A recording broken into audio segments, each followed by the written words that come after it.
daawwannaa hojiif Itoophiyaa ka jiran ministeerri muummee Indiyaa Narendra Moodiin walgahii waloo addaa mana marii bakka bu'oota uummataa fi mana marii federeeshinii irratti haasaa taasisaniiran. Haasaa isaanii kanaan Itoophiyaa biyya gootota dhufu kootti kabajaatu natti dhagahamaa jedhan.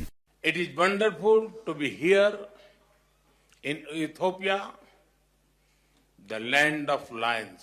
Itoophiyaa biyya gootota dhufu koof kabajatu natti dhagahama. Yeroo Itoophiyaa dhufu akka waan mana koo bira deemeetti natti dhagahame. Sababiin isaa qeenkoo tujuraat Indiyaanis bakka goototaati. Biyya beekumsa ganama qabduu fi imala dimookiraasii irra jirtu Itoophiyaa fi paarlaamaa Itoophiyaas kabajaan qabaafii jedhan. Uummata Indiyaa bakka bu'uunis hariiroo gaarii fi obbolummaa Itoophiyaa waliin qabnu akka cimsinuu fi waliin imalluu mirkaneessaa jedhan. I'm honored to be here in this temple of democracy.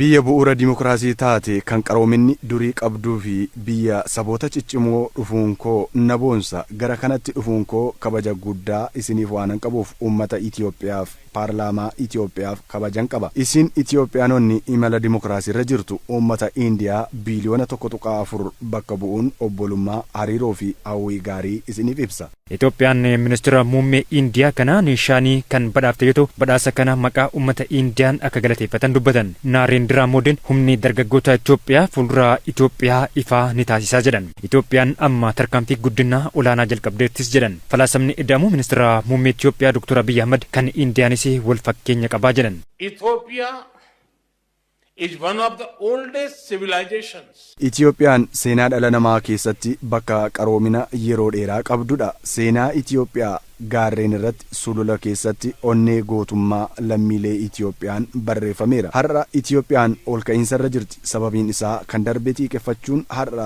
kaayyoo guddinaa qofaa irratti xiyyeeffachuun fuuldurri ifa badhaadhinaa ta'uu amananiiru. Qaroominni ganamaa Itoophiyaa kan dhorku miti. Falaasamni ida'amuu kan Itoophiyaan wal fakkaata. Bobbocni manneen amantii kan Indiyaanis wal fakkeenya qabu. Hariiroon keenya cimaa ta'uu agarsiisa.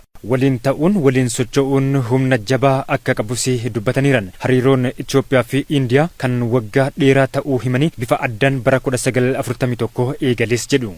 Our relationship entered a new era.